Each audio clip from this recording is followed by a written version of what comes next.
Trump ഭരണകൂടത്തിന്റെ പുതിയ കുടിയേറ്റ നയങ്ങൾ വിദേശ വിദ്യാർത്ഥികൾക്കും അമേരിക്കൻ സർവകലാശാലകൾക്കും വലിയ വെല്ലുവിളികൾ സൃഷ്ടിക്കുന്നുണ്ട്. ഏറ്റവും പുതിയ നിർദ്ദേശങ്ങളിൽ H-1B വിസ സംവിധാനത്തിലും ഓപ്ഷണൽ പ്രാക്ടിക്കൽ ട്രെയിനിംഗ് പ്രോഗ്രാമിലുമുള്ള മാറ്റങ്ങൾ ഉൾപ്പെടുന്നുണ്ട്. വിദേശ വിദ്യാർത്ഥികളുടെ കരിയറിനും വിദ്യാഭ്യാസത്തിനും ഈ രണ്ട് പ്രോഗ്രാമുകളും വളരെ പ്രധാനപ്പെട്ടവയാണ്. H-1B വിസ അപേക്ഷകർക്ക് ട്രംപ് ഭരണകൂടം ഇതിനോടകം $1,00,000 ഫീസ് ഏർപ്പെടുത്തിയിട്ടുണ്ട്. ഒരു വിദേശ തൊഴിലാളിയെ നിയമിക്കുമ്പോഴെല്ലാം അമേരിക്കൻ കമ്പനികൾ ഈ പണം നൽകേണ്ടി വരും. മറ്റൊരു നിർദ്ദേശം ഉയർന്ന ശമ്പളം വാഗ്ദാനം ചെയ്യുന്ന തൊഴിലാളികൾക്ക് മുൻഗണന നൽകുന്ന ഒരു ശമ്പളത്തെ അടിസ്ഥാനമാക്കിയുള്ള തെരഞ്ഞെടുപ്പ് സംവിധാനമാണ്.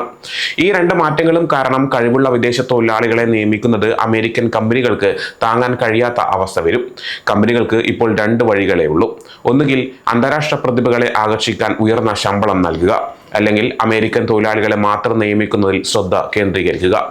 H-1B നിയമങ്ങളിൽ മാറ്റങ്ങൾ വരുത്തിയ ശേഷം ട്രംപ് ഭരണകൂടം ഇപ്പോൾ ഓപ്ഷണൽ പ്രാക്ടിക്കൽ ട്രെയിനിംഗ് പ്രോഗ്രാമിലാണ് ശ്രദ്ധ കേന്ദ്രീകരിക്കുന്നത്. ഇതെന്താണെന്ന് ആദ്യം മനസ്സിലാക്കാം. OPT പ്രോഗ്രാം F1 വിസയിൽ അമേരിക്കയിൽ പഠിക്കുന്ന വിദ്യാർത്ഥികൾക്ക് അവരുടെ പഠന മേഖലകളിൽ 1 വർഷം വരെ ജോലി ചെയ്യാൻ അനുമതി നൽകുന്നുണ്ട്.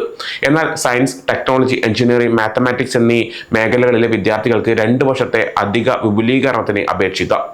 ഇന്ത്യയിൽ നിന്നുള്ളവർ ഉൾപ്പെടെ മിക്ക വിദേശ വിദ്യാർത്ഥികൾക്കും OPT വളരെ പ്രധാനപ്പെട്ടതാണ്. ഈ പ്രോഗ്രാം വഴി വിദ്യാർത്ഥികൾക്ക് പ്രായോഗിക പരിചയം നേടാനും ചില സന്ദർഭങ്ങളിൽ H-1B വിസയിൽ പൂർണ്ണസമയ ജോലി നേടാനും സാധിക്കും. ഈ പ്രോഗ്രാം പരിമിതപ്പെടുത്തുകയോ അവസാനിപ്പിക്കുകയോ ചെയ്യുന്നതിനെ കുറിച്ച് ട്രംപ് ഭരണകൂടം പരിഗണിക്കുന്നുണ്ടെന്നാണ് പുറത്തുവരുന്ന റിപ്പോർട്ടുകൾ. White house deputy chief of staff Stephen Miller പോലുള്ള മുതിർന്ന ഉദ്യോഗസ്ഥർ OPT കുറയ്ക്കുകയോ നീക്കം ചെയ്യുകയോ ചെയ്യുന്നത് അമേരിക്കൻ പൗരന്മാർക്കുള്ള തൊഴിലവസരങ്ങൾ സംരക്ഷിക്കുമെന്ന് വിശ്വസിക്കുന്നുണ്ട്. പല നിയമനിർമ്മാതാക്കളും കുടിയേറ്റ വിദഗ്ധരും സമാനമായ അഭിപ്രായങ്ങൾ തുറന്നു പറഞ്ഞിട്ടുണ്ട്.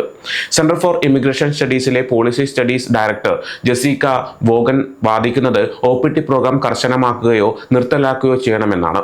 US citizenship and immigration services director Joseph Edlow പറഞ്ഞത് F1 വിദ്യാർത്ഥികൾക്ക് സ്കൂളിന് പുറത്ത് ജോലി ചെയ്യാൻ അനുമതി നൽകരുതെന്നാണ്. ഈ സംഭവങ്ങളെല്ലാം വിദേശ വിദ്യാർത്ഥികൾക്കിടയിലും സർവകലാശാലകൾക്കിടയിലും അനിശ്ചിതത്വം സൃഷ്ടിക്കുന്നുണ്ട്. ഇത്തരം നിയന്ത്രണങ്ങൾ വിദ്യാർത്ഥികളെ അമേരിക്കയിലേക്ക് വരുന്നത് നിരുത്സാഹപ്പെടുത്താൻ സാധ്യതയുണ്ടെന്നും ഇതിനോടകം അങ്ങനെ സംഭവിക്കുന്നുണ്ടെന്നും വിദഗ്ധർ പറയുന്നു. വിദേശ വിദ്യാർത്ഥികൾക്ക് അമേരിക്കയിൽ പഠിക്കാനും ജോലി ചെയ്യാനും അവസരം നൽകുന്ന OPT പ്രോഗ്രാം ഇപ്പോൾ വലിയ പ്രതിസന്ധിയിലാണ്. ഇത് അമേരിക്കൻ സർവകലാശാലകളെയും ആശങ്കപ്പെടുത്തുന്നുണ്ട്. കാരണം വിദേശ വിദ്യാർത്ഥികൾ അമേരിക്കൻ വിദ്യാഭ്യാസ രംഗത്ത് വലിയ സംഭാവനകൾ നൽകുന്നുണ്ട്. അവരുടെ വരവ് കുറഞ്ഞാൽ അത് സർവകലാശാലകളുടെ സാമ്പത്തിക സ്ഥിതിയെയും ബാധിക്കും. ഈ മാറ്റങ്ങൾ വിദേശ വിദ്യാർത്ഥികളുടെ ഭാവിയെക്കുറിച്ചുള്ള ആശങ്ക വർദ്ധിപ്പിക്കുന്നു. അവർക്ക് അമേരിക്കയിൽ ലഭിക്കുന്ന തൊഴിൽ സാധ്യതകൾ ഇപ്പോൾ ചോദ്യം ചെയ്യപ്പെടുന്നു. ഇത് പല വിദ്യാർത്ഥികളെയും മറ്റ് രാജ്യങ്ങളിലേക്ക് പഠനത്തിനായി പോകാൻ പ്രേരിപ്പിച്ചേക്കാം.